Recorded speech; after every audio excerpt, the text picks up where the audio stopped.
Fire leaps through another building in South Africa. This is a country with an estimated 12,000 structural fires a year. But this is also a country with the nose. The nose belongs to Tilly, a 7-year-old border collie who works with Kim Yates. They investigate an average of 10 fires a month. They began working together when they were in the South African police services.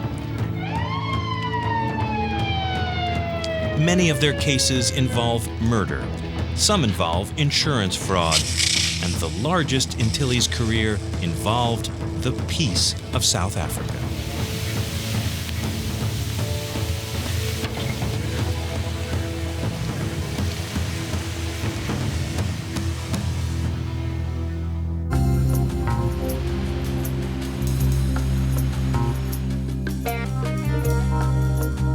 The investigation of this Pretoria West fire and suspected murder is a typical case for Tilly and Kim Yates. Known as an arson dog, Tilly is officially an accelerant dog.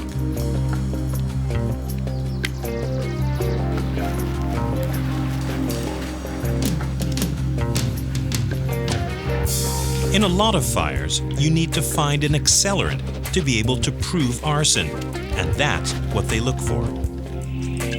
Arson usually involves more than a match, and the accelerants used to start fires leave odors behind, particular odors that Tilly must pick up.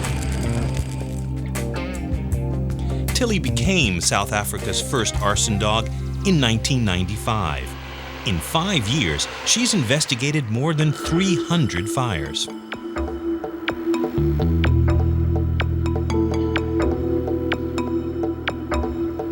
Tilly began living with Kim when she was 12 weeks old. She was a good bet for police work. Her father was a narcotics dog, and her mother was a high wire specialist in the police dog display group. This remarkable dog was one of the many trained by Kim.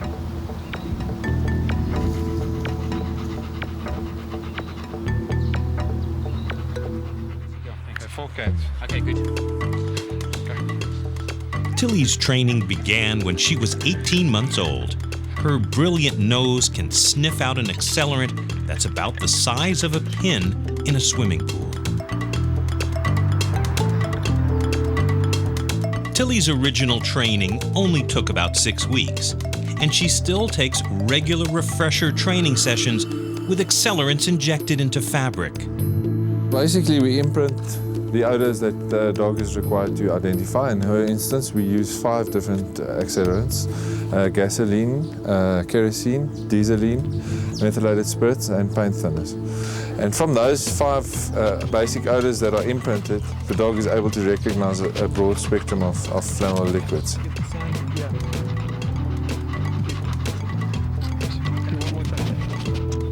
Sitting is Tilly's way of indicating the odor of an accelerant. And her natural high drive and focus makes Kim's work easier. But it's Tilly's discerning nose that is most important for spotting accelerants. Let's see if he's right. Okay. She's in the script. Well done.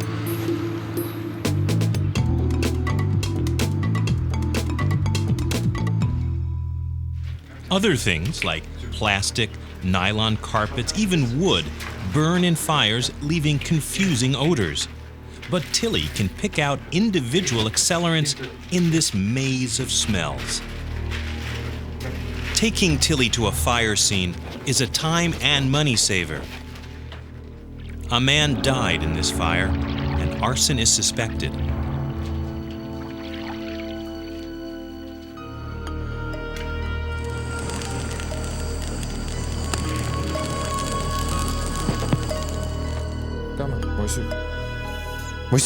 Tilly quickly leads Kim to the spot to test. Right, Anthony, we can document this, please. Alert A. That nose can detect an accelerant through layers of concrete. Kim is able to chip out a small lab sample at the exact spot Tilly indicated. Suspects are quickly gathered and Tilly is brought in. Tilly sniffs the line and sits. The murderer knows he's been ID'd. The odor of the accelerant is still on his shoes. A spontaneous confession results. This is the second time Tilly has made an identification in a lineup. Great for the justice system.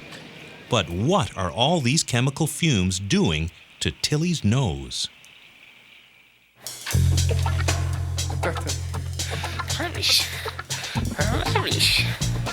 Every year, Tilly gets a total physical. And the most worrying part is the inspection of her nose and its mucous membranes. These could be damaged by the noxious chemicals she breathes in. So far, Tilly and her nose have been declared fit and ready for work. In her short lifetime, Tilly has lived through major upheavals in South Africa. In 1994, orderly, peaceable change came to the country, and history was made in this government building with Desmond Tutu's Truth and Reconciliation Council. It heard soul-destroying accounts of torture and murder during the previous period of apartheid. The council believed the truth hurts, but silence kills. And then, on March 3, 1997, fire erupted in the council's building. It was the second largest fire in South Africa's history. 2 firemen were critically injured. Had the fire been deliberately set to stop the hearings? The hard-won political peace of South Africa could have been thrown back into violence and turmoil. Tilly and Kim were called in, even while the deadly fire raged. This building had definitely been put out of commission. Reporters demanded instant answers. Could it have been arson? Well, arson is obviously always a possibility. Tilly and Kim sifted through the debris. Tilly sniffed and sniffed. Speculation rose. And then the press was called in. Tilly had not found an accelerant. It had not been arson. It had been an electrical fire. The commission and the peace were preserved. And Tilly had added to her press clippings. Tilly and Kim continued to work all over South Africa. When Tilly isn't on the job, her affection for Kim bubbles over.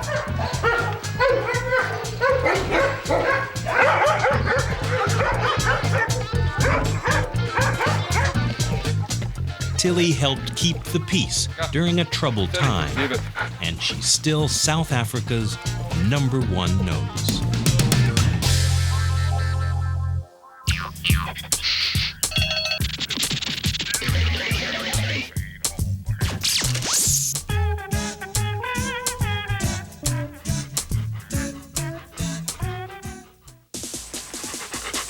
Like any dog, Murphy loves to play in her backyard. Good girl. Get the other one. Come on. Oh, get the other one. Her favorite game is triple frisbee. But Murphy isn't just any fun-loving Labrador retriever. Murphy has a very important job, one that's even more complicated than triple frisbee. Unfortunately, her job requires a regular stop to do something most dogs hate. It's a visit to the vet for a checkup and a bath.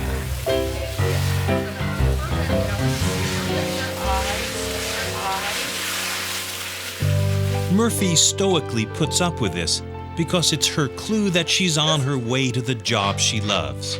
Oh, I know, that feels so... Murphy is a therapy dog who often works at a local hospital.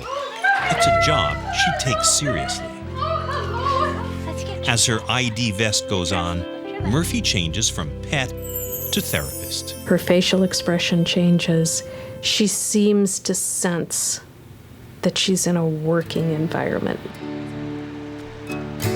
Murphy works regularly at Madison Hospital with her owner, Lynn Malater. That's good, Carol.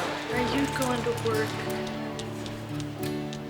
Let's go see Carol. Hi, Carol. Good morning, Lynn. Good morning, How are you? Are you ready to work? Murphy is in such demand that she even has a schedule of appointments for the day. You ready to go to work? Go get your bag. Hurry up. Go get it. But before her rounds, Murphy needs one thing from her doctor's bag. Good girl. Bring it here. Come on. Let's go to work. Let's go to work then. Murphy's job when she's in the hospital isn't quite the same as therapy dogs who visit to cheer people up. Catch Murphy. Murphy helps people with their physical therapy. She gives them motivation to stretch, walk, and even to talk. Good. Cap. Okay, make a left. Like some doctors and most freelancers, Murphy makes house calls. She's been working with 7-year-old Megan Sklar for about 3 years. One of Megan's favorite activities is the game Simon Says. She does. Okay, so you're gonna have to put your hands up over your head. Megan has cerebral palsy, and these games help her practice using her muscles. You gotta do it too. 1, 2, 3. 1, 2. Up. Okay. As a young child, Megan found therapy very difficult. Murphy came along at just the right time. It had gotten to the point, though, when Megan was about 3 and a half, we actually stopped physical therapy because we would have to fight with her to get her to go to physical therapy. She wouldn't work for the physical therapist, and it became really frustrating. Then Megan met Murphy. It was love at first sight. Megan and Murphy have a special connection. I mean, it took them about all of 3 seconds to bond. Is that ever hard work? Yeah. Yeah, I thought so. I thought so. From then on, everything changed. The motivation that Murphy can provide is one that humans can't provide. Okay. Okay, ready? Simply put, Murphy makes therapy fun.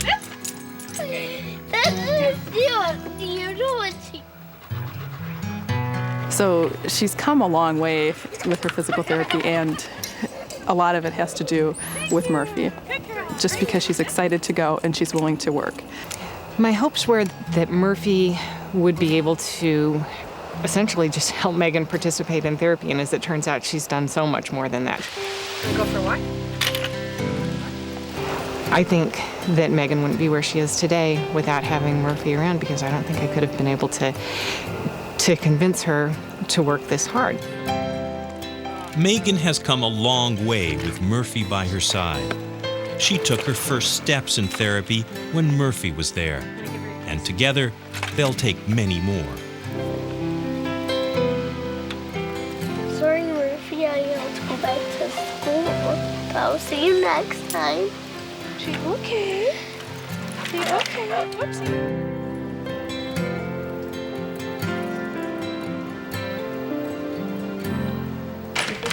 Like Megan, many patients find their therapy difficult, frustrating, and even painful.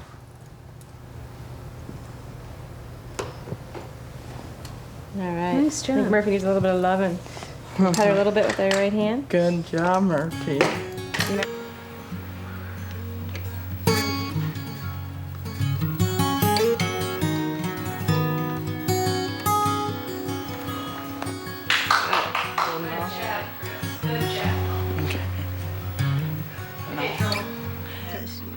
Therapists need all the help they can get to keep patients motivated. Okay, so now really Murphy has a special aptitude. Her sensitivity allows her to adjust to each individual patient. She seems to know which patient she has to be very slow and very deliberate, and which one she can push the limits, to bend over, to take that extra step, to walk just a little bit farther, to reach a little bit higher. You know, pull yourself back and not using your body, not your arms. Good. Yeah. Good, Murphy. Good, Murphy. When working on stretching exercises, Murphy's supposed to give someone the ball after they throw it. But sometimes she'll drop it at their feet instead, She thinks that you can pick that up. Good reaching. Good. forcing them to bend down and reach to their limit. And we've learned when she does something that we're not anticipating, there has to be a reason. We don't know what it is, but it gets the results. She knows what to do. It's like she's thinking all the time with the patients. Kiss.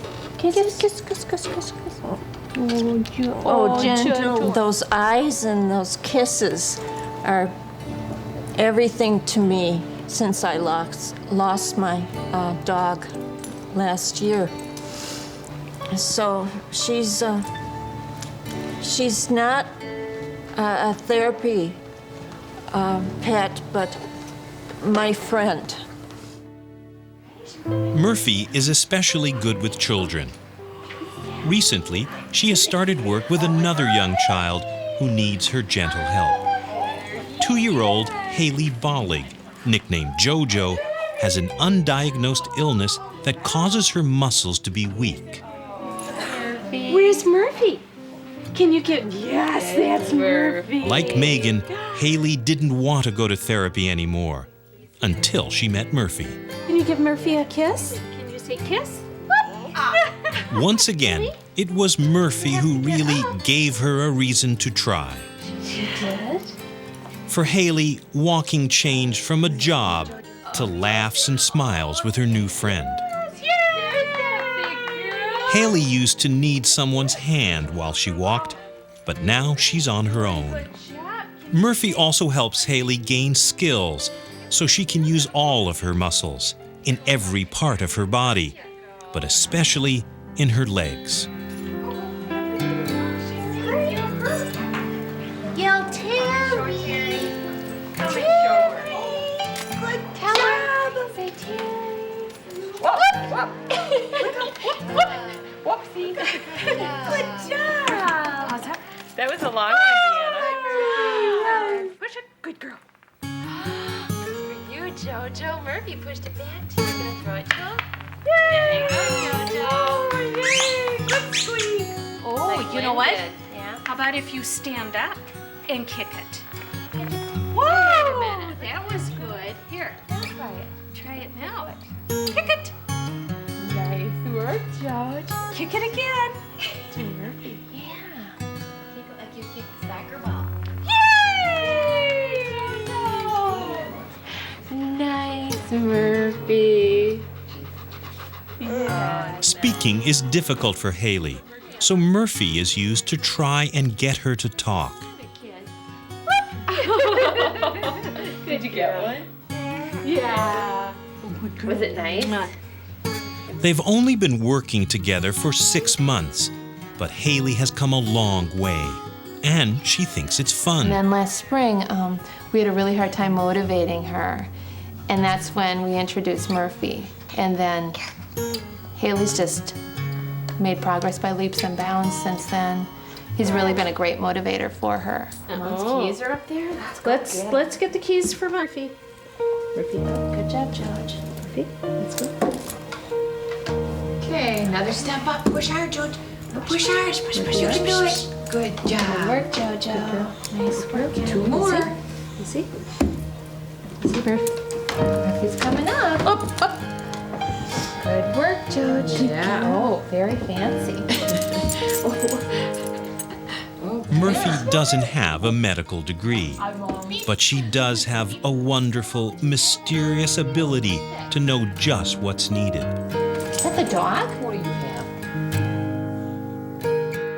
After all, therapy is difficult work for a tiny patient like Haley, and Murphy senses it because he's become both a therapist and a friend. Can you say night-night?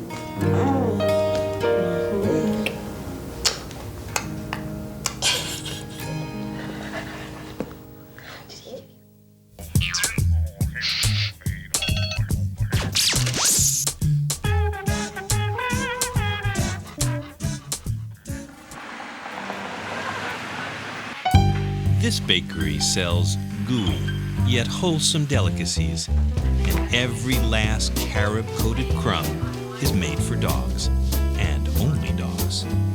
This is the Toronto outlet of the 3 Dog bakery chain. There may be 3 dogs, but the youngest is already Employee of the Month. Madison is a 6-month-old lab mix who lures in the customers. You should be fine with that. I like the barbecue sauce. They like their big rawhide bones. Oh, do they? Yeah. Do the big rawhides? Yeah. Oh, okay. We have these guys. These are peanut butter bones dipped in carob. We can put your dog's names on them if you want. Madison's an enthusiastic tester for the clever dog treats. It's for Madison. Who cares that they're healthy? Madison just has to know the taste of a bestseller. She also knows when to let one of the bosses talk. We don't use any chemicals. We don't use any preservatives. We don't add salt or sugar to any of the treats. And because they're human-grade ingredients that we use, everything is very clean. All right, guys, here you go. The yogurt and honey frostings, the biggest hit. Madison, my baby. Madison has also branched out into public relations. It doesn't hurt business to be the favorite dog of the neighborhood. But it's an exhausting job. All that intense greeting, the testing, the being cute. It can send even the most dedicated bakery employee into doggy dreamland. Chicken-flavored bark and fetch cookies.